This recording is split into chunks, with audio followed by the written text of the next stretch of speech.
I'm Roger Baker, Executive Director of the Stratfor Center for Applied Geopolitics at RANE, a global center of excellence for geopolitical intelligence and analysis.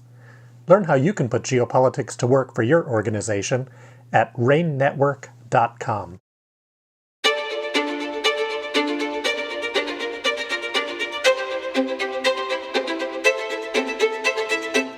Welcome to RANE's Essential Geopolitics podcast. My name is Emma Kami, and I'll be your host today. The United States and the Philippines Mutual Defense Treaty, which was signed in 1951, has received new life under the administration of President Ferdinand Marcos Jr., as tensions with China are on the rise. With a series of initiatives to deepen the relationship, Manila finds itself both more able to defend its maritime claims, but also more at risk of becoming embroiled on the front line of a potential U.S. China armed conflict, and thus a target for Beijing.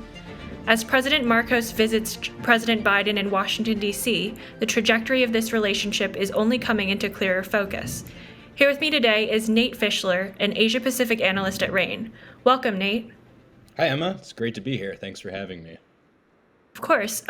What are the recent developments driving the reinvigorated U.S.-Philippines Alliance? That's a good question. So as you mentioned, of course, this is an old alliance dating back to 1951. To back up just a little bit, it really came under strain in the prior presidential administration in the Philippines. That's Rodrigo Duterte. He pivoted away from this alliance, decades-long alliance, and toward China. But when Marcos was elected last year, this sort of started to change. Although it was changing, to be fair, in the later part of in Duterte's term. But when Marcos came into office, the trajectory for the pivot back to the United States became very clear. And this was really underlined by reviving a 2014 agreement between the Philippines and the United States called the Enhanced Defense Cooperation Agreement, or the EDCA. Now, this was signed in 2014 by former President Aquino and Obama of the U.S., but never implemented under Duterte. But Marcos came in last year and in November revived it. Now, what it does is it allows the United States to cycle in military assets and personnel in bases on the Philippines, 5 of them, in fact. And then in February, Marcos and the Biden administration expanded the EDCA to include 4 more sites. So we have a total of 9 sites now that the U.S. military will have exclusive and de facto permanent access to. And it's also different because these 4 sites are strategically located to face regional hotspots, specifically in the South China Sea and the Taiwan Strait. The prior sites were more focused on the insurgent movement in the southern Philippines and counterterrorism operations, but the tenor of this alliance has now switched to countering China. And then just this week, President Marcos is in Washington, D.C., meeting with President Biden. The 2 countries released a joint statement on May 1st, reaffirming the quote, ironclad friendship of the alliance and demonstrating that the defense priorities are really at the top, front and center of this relationship. And that's probably how it's going to be going forward here, at least in the short term. Can you explain a bit how the Philippines benefits from this and if there are any risks associated with it? Right. Yes. So yes to both of those. So the Philippines, of course, is in a long-standing territorial dispute with China in the South China Sea. They have overlapping claims to maritime, territory, waters. And in these waters are key resources such as fish, oil, gas, and this is, stopping resource exploration and exploitation, therefore harming the Philippine economy. China uses its maritime forces to push around the Philippines' much smaller Navy and Coast Guard. This has been ongoing for years at this point. So the Philippines has, these territorial claims which are within its exclusive economic zone. That's 200 nautical miles off its coast, under the United Nations Convention of the Law of the Sea, which China is also a party to, but tends to ignore it basically in terms of its South China Sea claims. So basically, what the Philippines gets out of this is muscle. They're able to theoretically stand up to China within its own EEZ and then proceed to harvest the fish and the oil and the gas and, protect their territory, protect their claims. And the United States is very much vocal these days about how it supports the Philippine position on all of these territorial claims. So that is the benefit that the Philippines, hopes to receive from this, that it will give China pause when it launches incursions or when it, sort of pushes them around. They've chasing away their vessels and the like. So they're hoping to put a stop to that. On the other hand, in terms of risk, because the United States wants, access to these sites, and they're two of them are strategically positioned to face Taiwan. This very much risks embroiling the Philippines in a potential conflict between the U.S. and China over Taiwan. So you have U.S. military stationed into the northern Philippines, which is very short distance from Taiwan. It could be vulnerable to attacks, strikes, even potentially a first strike, because these will become legitimate military targets in the event of an all-out war. So not only does it risk Beijing's ire, which China has already expressed that they're displeased with these developments, but in the event of an actual war, the Philippines will be on the front lines, and these sites within their country will be legitimate targets, or at least that is the fear. So there's definite risk here. There's both pros and cons from the Philippine perspective.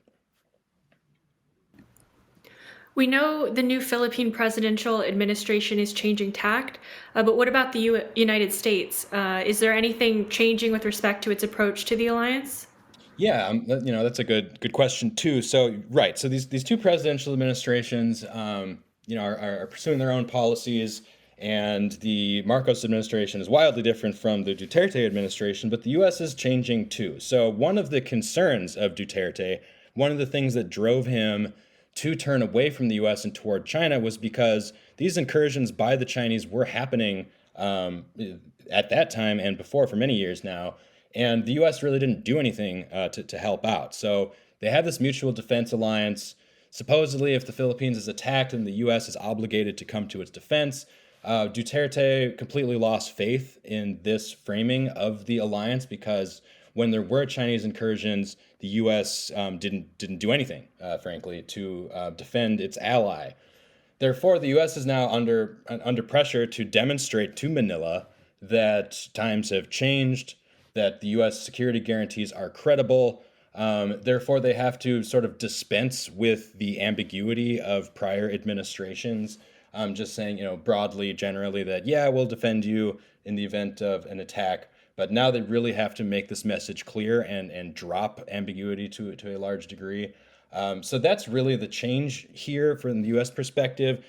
They've also offered, just more direct assistance, more direct involvement of U.S. personnel in Philippine missions in the South China Sea, specifically resupplying the Second Thomas Shoal in the South China Sea, which is an interesting place, because that is a makeshift Philippine base that houses a small contingent of Marines on board an intentionally grounded World War II era vessel.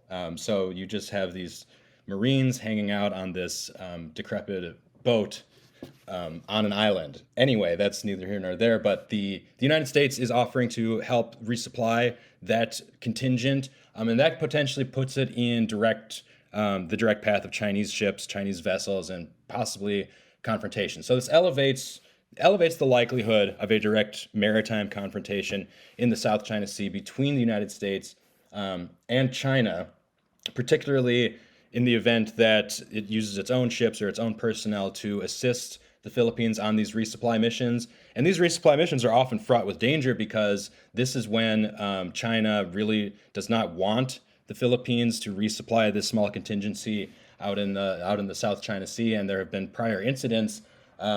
China's used water cannons. They've used military-grade lasers on on ships on this resupply route for the exact purpose of deterring it, delaying the resupply, and even recently we saw a Chinese vessel